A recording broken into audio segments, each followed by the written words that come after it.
All right, let's begin with the basics. Let's start with charge. Hopefully you're familiar with charge already. Some things that we know about charge. Charge is monopolar. Now that means that each individual polarity of charge can exist individually. It doesn't depend upon the other polarity. For example, you can find positive charge that exists all by themselves without negative charge nearby, and you can find negative charge that exists without positive charge nearby. That's the nature of a monopole. Now, compare that to a dipole, like for a magnet, where you always have a north and south pole found together. Charge is not dipolar in this sense. Charge at the fundamental level is monopolar. Also, charge is quantized. Quantized means that it can exist in discrete amounts. The discrete amount is 1.6 times 10 to the minus 19th coulombs. That represents the electronic charge, which we'll call E here. Every amount of charge that you can imagine is some integer multiple of this, and it can be positive that number or negative that number. The proton has a charge of 1.6 times 10 to the minus 19 coulombs, positive, and an electron has the same amount of charge, but it's negative. So that's what is meant by the charge being quantized. You can have 1e or 2e or 10e or a million billion e, but you can never have 2.1e. You can never have 1 1/3 e. So as far as we're concerned in this class, this is the minimum amount of charge that you can have, and every type of charge is a multiple of this, and it is quantized. Okay, what else do we know about charge? We know that pretty much every electrical effect that we are going to cover in this class is attributable to two things. Separation of charge, and motion of charge. The separation of charge occurs when you have, say, positive charge over on one side over here and negative charge on the other side over here. Now, if you have equal amounts that are separated here, in the region between these two, there will be set up electric field lines, and those electric field lines will create equal potential surfaces that are normal to the field lines. For example, if this were a positively charged plate and this were a negatively charged plate, and we're looking at them edge on like this, then the electric field would be normal to the plate in the central region. Of course, if you get too close to the edge, there's going to be fringing that occurs, but if you stay in the central region, we have a uniform, constant electric field. Well, there are planes then that exist that are at 90 degrees or perpendicular to the electric field lines, and those planes there would represent equipotential surfaces.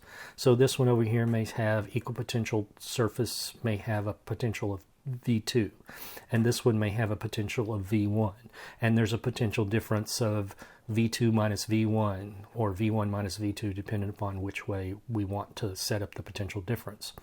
But this separation of charge then creates this potential difference, which we call voltage.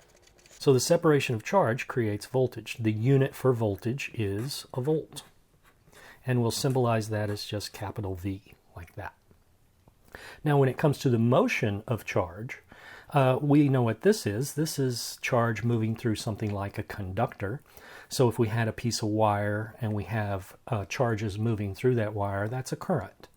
And current we will symbolize as the letter I, and current is measured in units of ampere. And you will shorten that to amp and abbreviate it capital A, like that. So every electrical effect that we are going to talk about in here is ultimately attributable to these two things, separation of charge and motion of charge. Okay, well, let's talk about these things individually now. Let's talk about voltages and let's talk about currents a little bit. Remembering we're just covering basic concepts, hopefully this is familiar to you from previous courses. Let's talk about voltage. Voltage itself is energy per unit charge. which is created by the separation of charges. I said it's measured in volts. Mathematically, its definition is this. That's energy per charge. W is the symbol for energy here, and that would be specifically energy in joules. Divided by Q. Q is the symbol for charge here. So that is units of coulombs. So a joule per coulomb is what we call a volt. And this is our mathematical definition of what voltage is, and we will use that considerably as we go through here. Now, voltage does not have a direction associated with it, but it does have a polarity. Voltage can be positive, it can be negative, or it can be zero. So if I have an element here, let's say a black box. This is just some circuitry network that's inside this. We don't care or know what it is, some circuit element, but it has two terminals coming off of it like that. So this top one, let's call that terminal A, we'll call that one terminal B. Then there can be a voltage between these two terminals here. The voltage V we can have a polarity. We'll say it has a polarity of positive at the A terminal and negative at the B terminal. Now that positive and negative is not related to charge. The positive and negative that we use here is polarity. So this positive sign is indicating that the A terminal is at a higher potential or a higher voltage than the B terminal. And we use the positive and negative here to indicate voltage polarity in that way.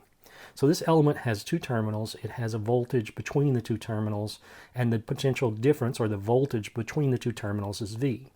So as I go from terminal B down here, I trace a path through the element up to terminal A, there is a voltage rise, and the voltage rise amounts to V. So there is a voltage rise of V going from B to A. You could also say there is a voltage drop of V going from A to B. So both of those are equivalent statements. So let's give it a number here. Let's say that there's terminal A, here's terminal B, and I have 9 volts potential difference between the two terminals here. So there's a 9 volt voltage drop from A to B, or a 9 volt voltage rise from B to A. Equivalently, we could have said this. This is still terminal A and terminal B, but if we reverse that polarity, now put positive on the B terminal here, and I say this is minus 9 volts, well, this circuit here is equivalent to that circuit there. So our two circuits now are equivalent. But we can say, okay, looks like we're going from the low potential to the high potential. So there is a rise of negative 9 volts. Now, saying there's a rise of negative 9 really means there is a drop of positive 9. So this is equivalent to this. There is a negative 9 volt drop from B to A, or there is a negative 9 volt rise from A to B. Okay, let's move on and talk about current. Current is the rate at which charge flows through a conductor. It's the time rate of change of charge, and we said it's measured in amperes. Mathematically speaking, current is this. Q is, once again, charge in units of coulombs, and T is time, which will be in units of seconds. So this coulombs per second, that is what we call an ampere. Currents can be described in a lot of different ways. For example, you can have a direct current, or DC, that looks like this. If we have current versus time, it is a fixed value and it stays exactly the same. So it's a straight line across for all time. That would be a direct current. It doesn't change over time. An alternating current is usually AC, alternating current. And if I made a similar graph for an alternating currents can come in many shapes and sizes, but it's always going to be sinusoidal. It varies in a very predictable way. That would be an alternating current. Now, of course, you can have currents that are not either one of these. You could have currents that do things like this, but nevertheless, this is a time varying current. This is an alternating current. This is direct current.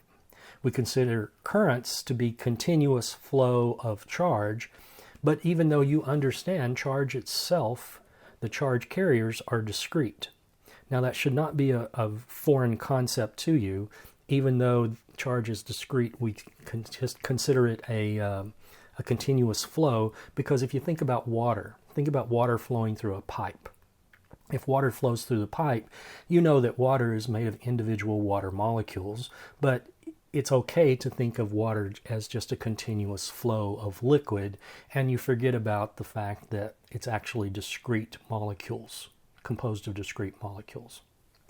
Now, there is a direction associated with the flow. However, current is not a vector. So let's say I have a wire here, and that wire is carrying a current of 5 amps in that direction.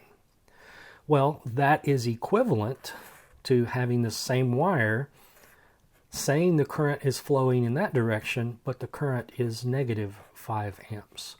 So currents can be positive, currents can be negative, or currents can be zero. And a positive 5 amps flowing in that direction is the same as a negative 5 amps flowing in the opposite direction. From a measurement perspective and a design perspective, there's no difference between these two things right here. Now, when it comes to circuit analysis, which is what this class is all about, what we're really interested in is not the physics of what's going on inside a circuit element, but what we're interested in is something called terminal behavior.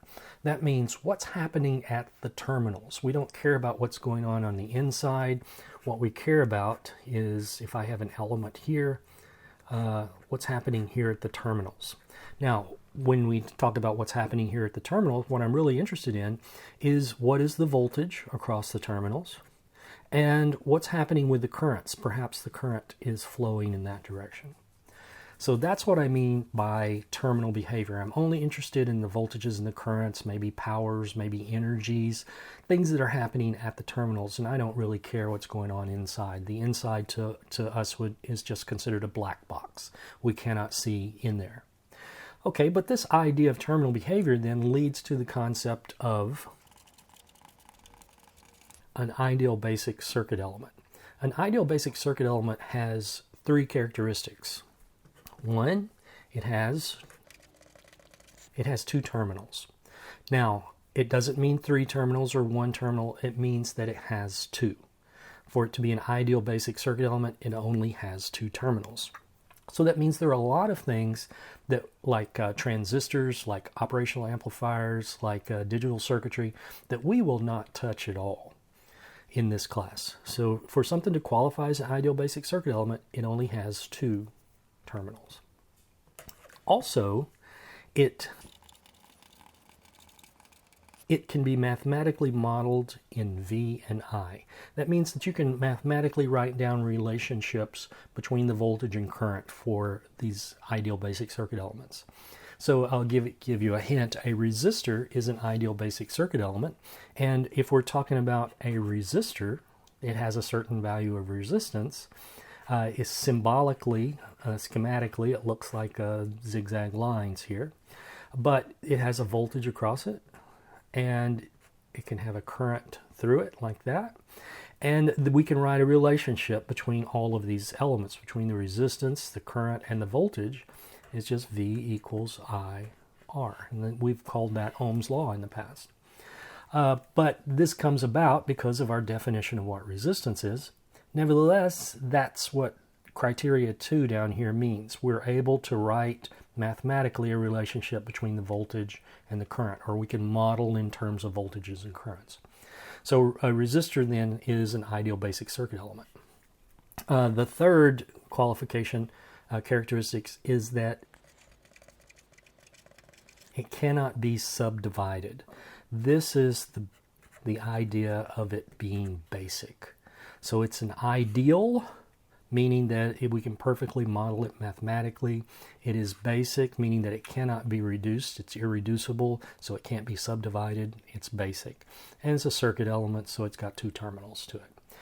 So ideal basic circuit elements are a good way for us to model real-life circuitry. Okay. Now, there are 5 ideal basic circuit elements that we will encounter. They are 1, voltage sources. And voltage sources includes things like batteries, generators, wall plugs, things like that. But voltage sources can be subdivided into dependent and independent sources. Dependent sources are sometimes called controlled sources. And we'll talk more about these when we get there. Secondly, we have current sources. And current sources also can be divided into dependent and independent sources. And then we have the 3, 4, and 5. These would be the ideal basic circuit elements that you're probably familiar with. Resistors, inductors, and capacitors. Now, each one of these, it has 2 terminals. They are all ideal basic circuit elements, but let's just prove that to ourselves. A resistor has 2 terminals. An inductor has 2 terminals. A capacitor also has 2 terminals. Can be mathematically modeled in V and I. Well, we just talked about how a resistor can be mathematically modeled with this relationship, V equals IR. What about inductors and capacitors? Can those be mathematically modeled as well? And they can. For the inductor, V equals L di dt is the relationship. And for capacitors, I equals C dV dt is the relationship. And of course, for resistors, V equals IR. So you can see that even though this one is really simple, it's a straight linear relationship here, the others are also linear in this, if you consider them linear differentials here. So these are the relationships then between voltages and currents for our 3 main elements that we'll use here, resistors, inductors, and capacitors. But there's another concept that we need to talk about, and that is power. Power is defined as work per time, and you may remember this from a mechanics class that you've taken in the past. Work per time. Now that means energy per time. So that is dW dt. So that's our definition of power. It's dW dt. Well, we can use the chain rule now and write it dW dQ times dQ dt. You see the dq's cancel right there, and then we've got dW dt. But what is dW dQ? dW dQ is voltage. What is dQ dt? Well, that's current. So here's our definition of what power is and how it can be written using the notations that we've already talked about. Power is equal to current times voltage, like that. Okay, the next topic that we want to talk about is called the passive sign convention. Now, this is an important thing that we'll be using throughout the entire semester. And it has to do with the assignment of voltage polarities and current directions. Once you have voltage polarities and current directions all assigned, which oftentimes they are assigned for you as part of a circuit that you're trying to solve, once you've got that, then you need to follow certain rules, and those rules can be summed up in the passive sign convention. Now, I will warn you, the passive sign convention is oftentimes, until you really grasp what's going on here, is oftentimes a little bit confusing, but it need not be. It's not that tough. So let's talk about it, and I think we can work our way through this, and you'll have a good understanding. If the sign convention is followed, though, in the end, when you compute power, you will have either a positive or negative value for power. So if you follow the passive sign convention and you end up with power greater than 0, what that means is that power is being absorbed by the circuit element, the ideal basic circuit element. However, if power happens to be less than 0, then that means that power is supplied by the ideal basic circuit. So power has a perspective associated with it. If you're talking about a specific element, then compute the power for that specific element, and if it happens to be greater than 0, then that element is absorbing power. If you compute the power and it happens to be negative, then that element is supplying power to some other element in the circuit. Now this is important for something called a power check. And after we talk about the passive sign convention and you get that under your belt, then we can use these signs to really check our work. Because power that is absorbed by all of the elements in a circuit plus the power that is supplied by all of the elements in a circuit has to equal 0. Power absorbed plus power supplied has to sum up to be 0. Okay, so let's go on now and talk about the passive sign convention and how we can apply it. Textbooks use a lot of words to describe the passive sign convention. So let's do this first. Let's see what the textbook has to say, and then I'll give you my summation of it. Here's one definition. Whenever the reference direction for the current in an element is in the direction of the reference voltage drop across the element, use a positive sign in an expression that relates voltage to current. Otherwise, use a negative sign. Is that confusing to you? First time you encounter that, it probably is.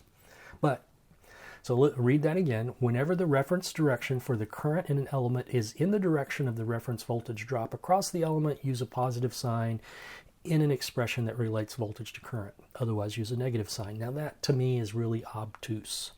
Here, I think, is a little better one, even though this one is not perfect, I think. The passive sign convention is satisfied when the current enters through the positive terminal of an element and P equals plus IV. If the current enters through the negative terminal, P equals minus IV.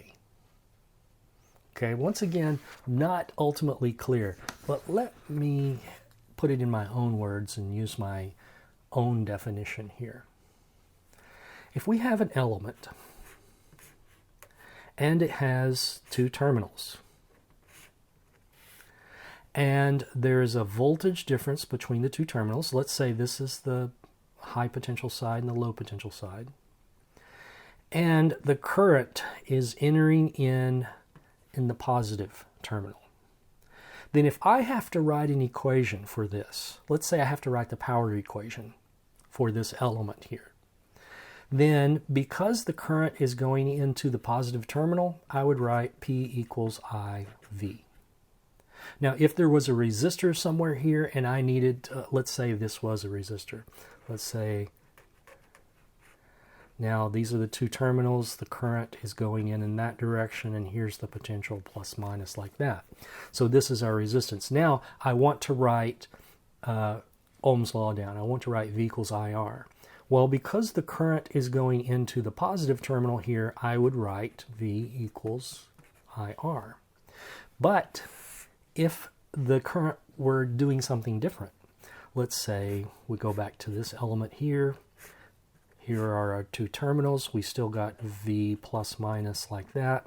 But now the current, rather than going in that direction, is going in this direction. Now, if it's coming out the positive side, the positive terminal, then that means it went in on the negative terminal. Remember, the current is flowing through this element here. So if it goes in this way, that's entering through the negative terminal. So if I want to write power, I have to use P equals minus IV. In order to follow the passive sign convention, I have to do that. If I have my resistor, once again, here, and now the voltage is still plus minus, but at this point, the current is going in on the negative terminal, then I don't write V equals IR, instead I write V equals minus IR. And by doing that, I'm following the passive sign convention, and I can figure out what elements are absorbing energy, what elements are supplying energy, and then I can do my power check, and the power check simply means power absorbed plus power supplied is equal to 0. Okay, so in order to check your understanding on this, let's work a problem or two, or at least discuss a problem or two here. Let's say that I have two elements. I've got element A And over here, I've got element B. So these are black boxes. I keep saying elements, but those could be entire networks of things inside those boxes. And let's say here is the terminals coming off of A, and here are the terminals coming off of B. And now let's connect these terminals. So A is connected to B. And let's say that there is a potential V plus minus in that direction, in that polarity, across there. Well, the voltage across A and B is V plus minus, but it's also the same for big B, this box, plus minus, because they're connected together. And let's say the current is going in that direction, right there. Okay, well, now if I wanted to compute the power for the B box, so let's find P sub B. Do I write P equals IV or do I write P equals minus IV for B? Well, it has a perspective associated with it. So you look at element B here. You figure out, is the current going in on the positive terminal? And yes, it is. So I would write P equals IV. In order for me to follow the passive sign convention, this is what I would write for element B. But if I look over here at element A, and let's say I want to find the power for A, well, the current is leaving the the current is leaving the positive terminal here, so that means the current must have entered into element A on the negative terminal. So if I'm going in on the negative terminal, I need to use P equals minus IV, like that. And now you could see that the power for A is going to be an opposite sign of the power for B. Both of these elements have the same current. There's only one current here. But they do not have the same power. They also have the same voltage. Okay, well, let's give it some numbers. Let's say that I, the current, is found to be 5 amps and the voltage is found to be 120 volts. Okay, well, what does that mean? That means the power for B is going to be I times V. It's going to be 5 amps times 120 volts, which is 600 watts. Now, it's positive. What does positive indicate? That means that it's absorbing. So element B, if these are the current and that's the voltage, then this B black box is absorbing energy at a rate of 600 joules per second, which is what a watt is. 600 watts absorbing. So where's that energy coming from? Well, it's coming from the A side. So if I came over here and I computed the power for A, that's going to be minus I times V, or negative 600 watts. Okay, well, it's negative on the A side. What does that mean? Well, negative indicates that element A is supplying power. So if A is supplying and B is absorbing, then the total power, if I sum up A and B, you can see total power is going to be 0, which it should be if we've done everything correctly. Okay, but let's change it up a little bit. Let's say I now is negative 8 amps, but the voltage is 250 volts now. Okay, on the B side, I still use P equals IV. And you might say, well, why did because you got a negative on your current, why didn't you just make it? No. You decide which one of these two equations to use based upon whether or not the current is entering the positive or negative terminal. Now, this value for I, or even for that matter, the value for V, those two values could be positive or they could be negative. Numerically speaking, they could be positive or they could be negative. But if you use this relationship here, because the current is going in on the positive terminal for the B element here, use this relationship, then it doesn't matter what these are. The sign convention will hold and it will work out. So I need to use P equals IV, but my I happens to be negative 8 amps, and my V happens to be 250 volts. Now, what is that? That's 2,000. So negative 2,000 watts. So that means in this case, B is supplying energy. It's supplying energy to A. So if I came over and I computed now the power at A, I need to use P equaled minus IV. And now let's plug in the values. Minus negative 8 amps times 250 volts. The negatives cancel, and I'm left with positive 2,000 watts. So A is absorbing the energy and B is supplying. And if I sum up the two powers, I'm going to end up with 0. So that's what is meant by following the passive sign convention. You need to be sure that you follow it based upon whether or not the current's going into the positive or the negative terminal. This will pop up repeatedly over and over again throughout the semester. So be sure you get it right. Okay, that's enough for the introductory material here. Let's stop this video and we'll pick up next time.